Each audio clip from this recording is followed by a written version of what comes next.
Actually, you know what? I'm not going to restart. I'm just going to go on with it like this. That's fine. I do apologize. I'll look into the equipment after after today. But in any event, I was sitting here getting completely emotional, so we can just relive that. I won't have to ramble as much as I was potentially.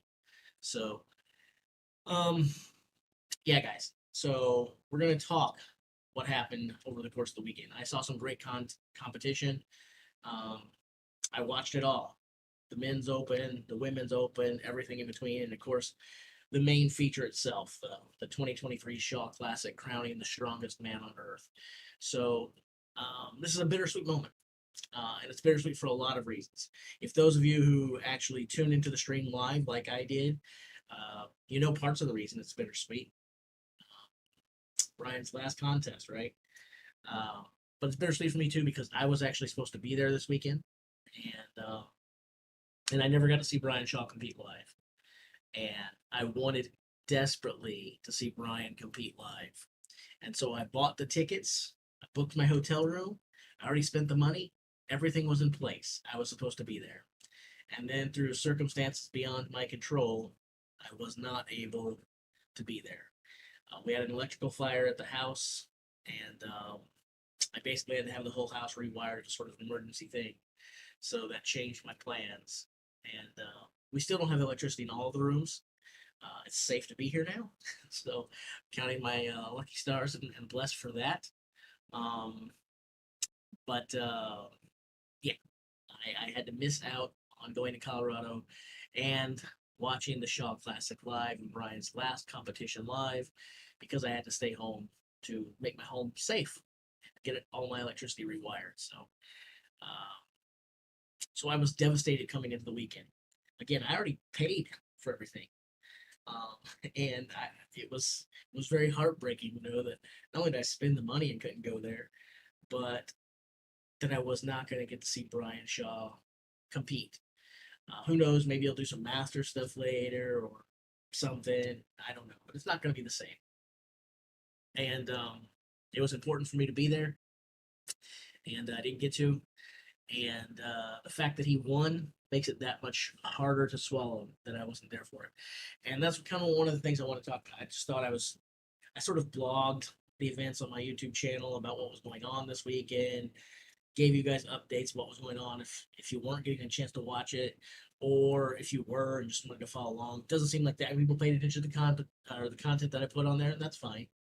Um, but I thought we'd start. And one of the things I thought we would start with was before the weekend started, I put a little poll out here, and I asked very right here. You can see that on the screen behind me.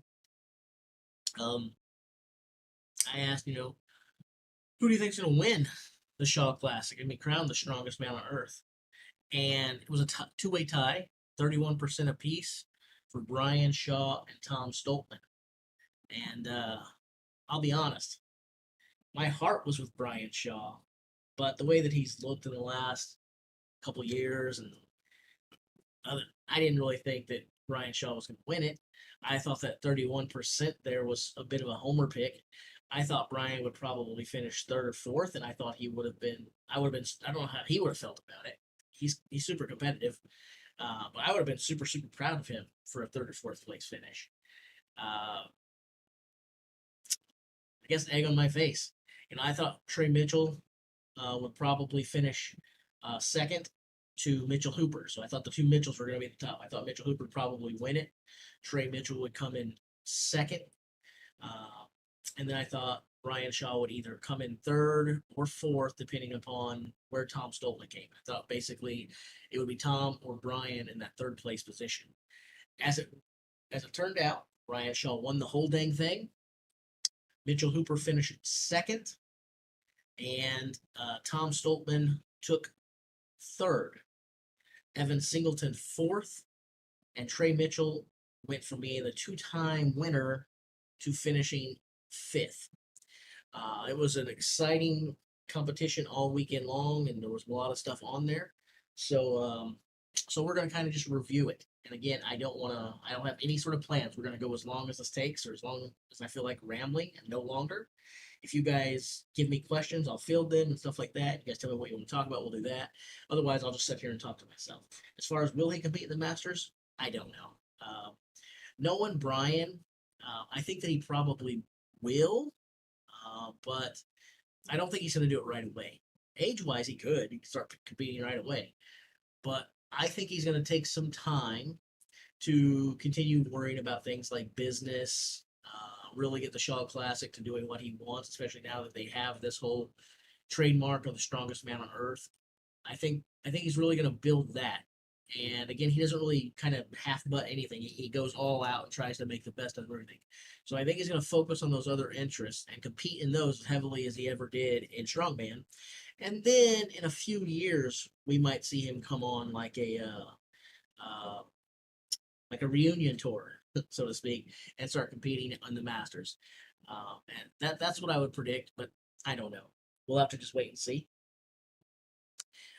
So one thing is, I put another poll after that, which was I was curious, like, are you watching the Shaw Classic? And nobody who responded to me was there on site. Uh, and only four people responded. Three said no, so give us some results. So I did. And one person said that they were watching it through other means. I don't know who that was, but I'm going to wag my finger at you and say shame on you. Uh, I paid for the event online, even though I paid for tickets and couldn't be there. So I paid for this thing twice. Uh, $20, not a lot of money, and the money goes to the athletes. They don't make a ton of money in this sport that we love. So I truly believe if you had the ability to watch it, you should have got your credit card out and paid for it legally and ethically and watched it and cheered them on that way. So whoever it was that was honest to say they basically pirated the thing, I'm giving you credit for being honest, even though it's anonymous, so it's a lot easier to do that. But I'm also giving you a you should be ashamed, man, or woman, the gender non-gender specific man. I think he should have supported the athletes. Speaking of supporting the athletes, I want to give Brian Shaw credit again. Um, so they raised a lot of extra money in addition to the normal announced prize money. And this is the second time Brian has won the thing and has said that he is keeping $0 of the prize money. So for first place, he said at the end that his take as the winner should have been just over $100,000, of which he is keeping zero and splitting that $100,000 up between the other athletes that competed this weekend. So big props to Brian for doing that, proving once again what we already know about it. Such a stand-up guy, and he really is. It's hard not to like Brian Shaw. Um, so we went in, and the weekend got started with the women doing the overhead medley. That was won by Melissa Peacock. And I'll also give a spoiler alert here if we make it up to the top of the list, which I don't know if we're going to go that far. But Melissa Peacock also gets my Performance of the Weekend award because she finished third in the Women's Open. But the reason I'm giving her the Performance of the Weekend isn't because of her third place performance. I'm giving that award. I was going to give it to the most standout performance in any event, and we saw some really awesome performances this weekend by several different people. But Melissa Peacock, when they did the car deadlift, most of the ladies were struggling to get like 3, 4, 5 reps. No one was getting any more than that. Melissa Peacock steps up there after all the men on their they had the men and women going side by side. It was kind of cool to watch. Little battle of the sexes action. Obviously, the men's car deadlift was a lot heavier, but they had them going side by side. And the men were routinely getting double digits. The women, again, like 5 reps. If you got 6 reps, which one person did before Melissa got up there, it was like, wow. We had one person get 6. Most 5 was like the number to beat, and most of them were struggling, like I said, to get between 0 and 2. Melissa Peacock went up there, and she didn't just get 6 reps to tie. She didn't get 7 reps to take the lead. She wasn't the first woman to get double digits. Melissa Peacock deadlifted that automobile 20 times. Let me say that again, just in case you don't hear me. Melissa Peacock picked up a mother freaking car 20 times. She didn't just best the best mark by the women by a large. As a matter of fact, I think the person who came in second was 11 reps. Someone came after her. Might have been Sam Beliveau, but I'm not sure on that. Or it might have been Olga. Sam or Olga, one of the two. But they got 11, maybe 12. But Melissa had 20 freaking reps. The best man performance from a man was like 13 or 14. So she smoked the field. And I give Melissa Peacock the performance of the weekend award. So anyway, she was your winner of the overhead medley. The men's overhead medley was won by Zach Price, and of course, we're talking about the open division here. Okay. Then the women's open had a sandbag and wheelbarrow medley, which was won by Olga, which meant that we went to the leaderboard after 2 events, and the women's leaderboard looked like this right here. Olga was in first, Sam Beliveau was in second, Melissa Peacock was in third, Corey Butler was in fourth, Jackie Ovchesky was in fifth, and everybody else was down in the points. I was really hoping that wasn't going to scroll all the way back down. I should have opened that in a new tab. That stinks. So I guess with that, we'll just talk about some other stuff at this point. I guess one of the things that we can do then is we can talk about the men and women's open winners. That's what we'll do now, okay?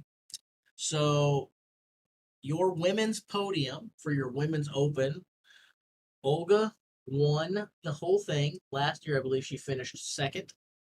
Sam Beliveau finished second. And Melissa Peacock, as I already mentioned, finished third for the women. In your classic 2023 Shaw Classic Men's Open, it was won by Austin Andrade. We'll open this up here so you can see everything.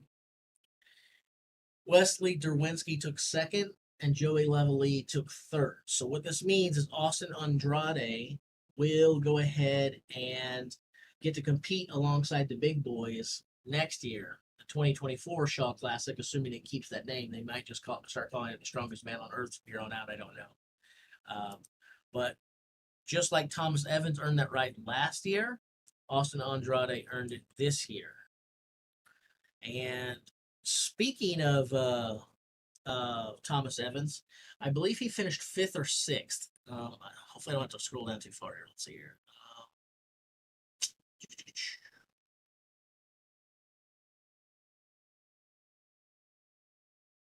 Let me see if I have everybody's results. I think Thomas Evans finished 6th. So considering that he just earned the right by winning the Open last year, that's pretty good.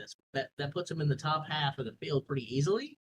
And when you think about the fact that without this Open, he wouldn't have been there, it's incredible. And that's, to me, that's Brian Shaw giving these guys more opportunities. And Thomas Evans has made the most of his opportunity. Last year, he competes in the men's Shaw Classic Open. He goes on and wins a couple events and does really well at various things in Pro Strongman this year. And this year, he shows up, competes with these guys as their peers. One of the peers, he's there with them, and he finishes, I think 6th. It could have been as high as 5th, but I think it was 6th. It was 6th because your top 5 was again Shaw, Mitchell Hooper, Tom Stoltman, Evan Singleton, Trey Mitchell, Thomas Evans. Yeah, so Thomas Evans finished 6th. Great to see you too, Brad. So obviously you can see exactly what your strongest man on earth podium looks like. Brian Shaw wins the entire thing. And I'm so proud of Brian. I think we're all proud of Brian. Um, I'm proud. I'm also very, very, very upset. I was supposed to be there this weekend, and it is legitimately killing my spirit that I had to stay home. Um, I feel like I missed some history. I think you guys know it's hard to find someone that loves this sport more than I do, or is as passionate about it as I am. And uh, um, kind of emotional. I was supposed to be there, and life doesn't always cooperate, and things come at us. So when your house nearly burns down because you have an electrical fire, you have to step back and go, "Hey, as much as I love this sport, I really want to have a house to come home to." So that had to take precedence. But it was still fun to get to see these guys compete against each other live online, and that's another thing that I'll give Brian credit for. And I'll also say that strongest man on earth, world's strongest man. I don't really think that this should be like some sort of competition about, hey, which is the better contest or whatever. But I like the fact that we do have more contests for these athletes to compete in. And I think this should be a wake up call to the world's strongest man. Yes, they've got this TV deal. And yes, the contract is still running, and I don't think it ends this year. I think there's another 2 years on that contract, but maybe not. But all of us who are strongman fans, we hate the way the world's strongest man goes. We hate the fact that we can't watch it live. We hate the fact that we got to sit 3, 4 months to see it. And I guess you guys like hanging out with me and looking at spreadsheets with me. And if we get to watch it live, I'll probably never get to talk to you guys again because you won't hang out with me anymore when we can start watching World's Strongest Man live together. But in spite of losing you as my friends because we'll be able to watch it live if they change that, let's face it, we all hate the fact that World's Strongest Man is not aired live. And that is something that's really cool about the Shaw Classic, that we can watch this. Yes, I'm heartbroken that I couldn't be there in person, but I'm also incredibly grateful to Brian and Carrie for putting the event on and giving us the ability to watch it live. And it didn't bother me to pay $20 in spite of the fact that I already bought tickets. Um, there's a part of me that thinks, hey, if you bought tickets, you should get live streaming rights as a free bonus. but uh, but again, the money that went for the live stream went directly to the athletes and giving them more prize money. So I didn't mind donating an extra $20 so that the people that provide me with this great entertainment um, could could make a little more money. So there's all that. And hello, Carter. So let's talk a little bit about the career of Brian Shaw. Um, I just did a biography video of him not that long ago, and I didn't think we were going to have anything else to put into it. I thought the history of Brian Shaw had been written. Make no mistake about it, the Shaw Classic has turned into a big deal in a very short amount of time. I think we basically have four real big shows now. We've got, of course, the World's Strongest Man. We've got the Arnold Strongman Classic. We've got the Rogue Invitational, and we've got the Shaw Classic. There are other big events. This is a much better time for the sport of strongman than it ever has been before. These athletes can finally start making a little bit of cash. But I'd say that those are the four big prizes that you can go after. Um, and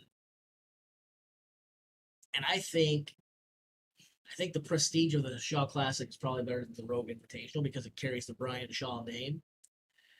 So it's only been around. This is just the fourth year, but make no mistake about it, it's a big deal already. And Brian won the first one. It was in the middle of lockdown. It wasn't the most stacked field. There weren't a ton of athletes. Of course, you're going to get the whole thing. It was on Brian's property, basically. Brian got to choose the events. All the stuff was going Brian's way. He still showed up and won. And he won the first one. He won the inaugural one. And I think it was important and cool that he did that. Um, but I don't think Brian would get mad at me for saying this. That I think winning the first one was a whole lot easier than winning this year because the competition was way more stacked this year. It was deeper and more stacked. And let's not forget the fact that he's 4 years older now. So um, I think it means more now. And again, the same kind of criticisms that you could have given to Brian a few years ago by saying, well, it's his equipment, he's gotten to use it, and all of these home field advantage. You could say those things, and there is some credence to that. But I think that some of that criticism isn't fair either. I heard a lot of people talking going into the week that it wasn't really that fair because Brian got to use the leg press machine, and Brian was going to get to use the chest press machine in advance. It was Brian's log, and all of these different things. Here's some truth that hasn't been talked about. Yes, Brian got to use some of these things and similar, and they're the fact that it's been modeled after some of the stuff. He actually didn't get to use most of these apparatuses and try these things before these other athletes. They were still ordering parts to fix some of this equipment up until yesterday. I wasn't even sure, to be honest with you, if they should use some of this equipment because I was thinking, man, I don't know that this stuff has been tested well enough to actually say that it's safe for the athletes to use. Um, so the truth of the matter is, Brian didn't really have that much of an advantage over them as far as equipment goes because the equipment was still basically being built up until the contest started, pretty much. So, I mean, and this was a heck of a stacked field. You could sit there and say when he won it the first year again that maybe it wasn't the deepest. I just said it. You could sit there and say there weren't as many people in the contest because there weren't. I think there were only 10 people there. Maybe it was 12, but I think it was only 10. I'd have to go back and check. I'm getting older too. My mind is. We had 14 of the very, very best there. And if you want to talk about whether or not they're really the best, well, let's look.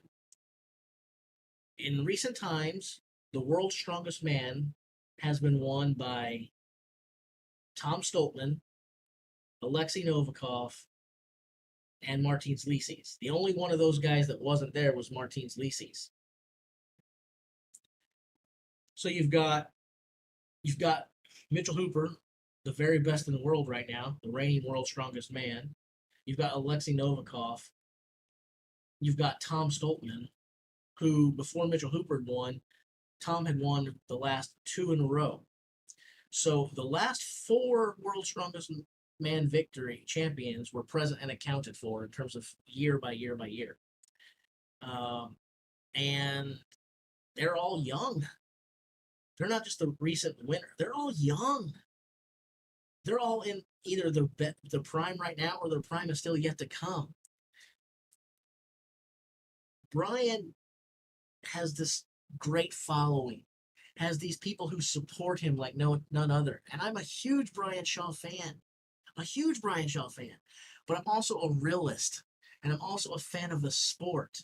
And I'm also acknowledging the fact that Father Time is real. And so sometimes you guys have seen me on these streams when people are cheering for Brian, where I have to be like, come on, guys. I know you like the man. I know you respect the man. I know you want him to win. But be practical. Be real. He's not going to win. His best days are behind him. And that's a true statement. His best days are behind him. And he still came out there and won this thing. He battled with Mitchell Hooper for the first day of the competition. Mitchell Hooper goes in to the end of the first day of the competition with a half a point lead over Brian. He keeps that half a point lead after 5 events.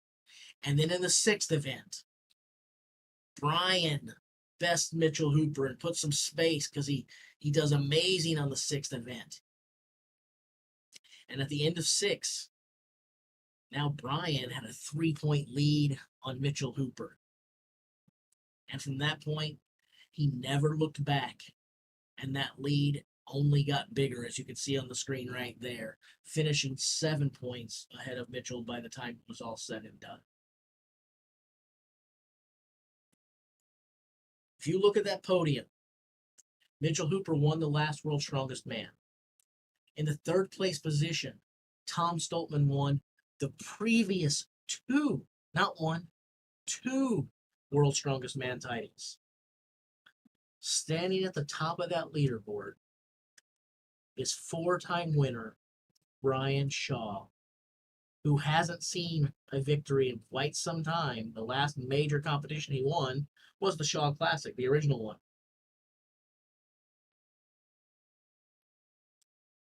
This is a storybook ending. Sports don't do that for our heroes. You don't get to go out on top. You don't get to go out on top. Not in sports. We want them to.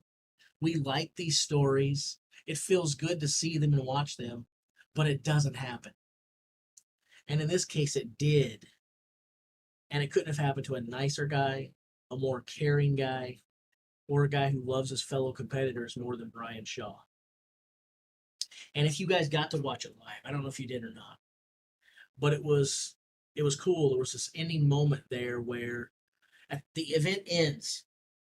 Mitchell Hooper basically the final event was not the Atlas Stones. This is something else that I really liked about this. You guys have heard me talk about this in the past. I like the Atlas Stones, but I don't like the fact that the freaking Atlas Stones has to be the final event at every competition. I think we put too much importance on them, and it's almost gotten stale that every freaking contest ends with those. You guys have heard me talk about this. So they put the Atlas Stones at the end of the first day, and they ended with a crazy combination of Fingal's Fingers and Power Stairs. They did a medley for the last event. 2 Fingal's Fingers and then 2 sets of Power Stairs. Very, very heavy Power Stairs, I might add. The first block you had to pick up was 550 pounds, and the second Power Stair was even heavier at 600 pounds. As you can imagine, not many of the guys made it through. There were several touching moments at the end here. In the last round, it was Mitchell Hooper versus Brian Shaw going heads up on the Fingers and the Power Stairs. And it was, the championship was going to be decided, but basically it was already decided. Going into this event, Brian had it sewed up. Basically, if Brian completed the course, he was the strongest man on earth. Mitchell Hooper knew that he had second pretty well sewed up. The only way theoretically that he could have lost the second place position would have been losing it to Tom Stoltman if Mitchell Hooper had done pretty poorly. And based on who had gone before, basically all Mitchell Hooper had to do to guarantee that he finished in second place was to make it through the both Fingal's Fingers, the 550 Power Stairs, and then to get 2 steps of 600. So what Mitchell Hooper did was he completed 2 Fingers. He completed the 550 Power Stairs. Then he did 1 600-pound power block on the second set of stairs, a second step. Then he lifted the third one up there so that there was no question. He'd already sewed up a second place and couldn't improve it. He did that with the second one, basically, unless it was the slowest time out there. He puts a third one up there to lock his second place up. At that point, Mitchell Hooper knows that he can't win the thing, so he decides it's time to pay a tribute to Brian Shaw. I'm going to get a little bit emotional. Mitchell Hooper decides to stop competing. He doesn't go for a 4th step, even though he could have. He was slightly ahead of Brian, but he stopped. He went up the steps and waited for Brian at the top and cheered Brian to go ahead and finish the course. And it was a touching moment to see. And then when Brian did put the 600-pound block at the top, Mitchell helped him up on top of the Power Stairs and then lifted his hand triumphantly overhead, which I think I have a picture of here. Yeah, so this is after he helps Brian up, he grabs his hand and lifts it to the world. And it was so cool to see Mitchell stop lifting the stairs and going after it, because he knew that no matter what, he could do no better than second. He could do no worse than second. So at that point, it became a chance to cheer on Brian and give Brian his flowers to end the contest. And I just thought it was a cool moment. And then after that, what was really cool to see was Brian gets up there and gives a speech to the people. Everybody's listening. Brian is usually, I'll be honest, I love the guy. I like the content that's out there, but let's be honest, he's not as charismatic as like an Eddie Hall or a Robert Oberst or some of these guys. Um, he's a nice guy. He's calm, um, but he shined in this moment, speaking to the crowd, and he did really really well. And he got vulnerable, and he talked about his faith, and he talked about his parents, and he talked about his marriage and his kids, and he just had a moment with the crowd, and it was pretty awesome. And then when he was finished, he comes down, and all of the athletes that he had just competed against, to a single one of them, with the exception of Mitchell Hooper. Mitchell Hooper did not give him like a big hug like everybody else was getting ready to. But I don't think it was disrespectful to Mitchell Hooper. I think it's because Mitchell Hooper just had that moment one on one with Brian at the top of the power stairs. He already had a moment with Brian to pay Brian respect and to give Brian affection. So that's the way I took it. But other than Mitchell Hooper, everybody waited at the bottom and made sure that they gave Brian hugs that lasted longer than a half a second. These were 350, 400-pound men having a moment with thousands of people watching on, unembarrassed, unashamed, and I just thought it was really cool. Um, it was just cool. And yeah, and I'm a little bit upset that I couldn't be there in person, but I was supposed to be. But I'm grateful that I got to watch his last contest live online, and it was a cool weekend of competition. I do feel like the best man won. I'm shocked and surprised that Brian did it, but I couldn't be happier for him. And yeah, unfortunately, we won't get to see Brian at the top of any more podiums, and we won't get to see him compete anymore. And now we'll just get to see him press the sport forward in other ways. And I'm sure he's going to do everything he can to do that. And he's given us a lot. And I don't know. I think I need to end this stream, tell you guys good night, and until the next contest. Hope you guys do well.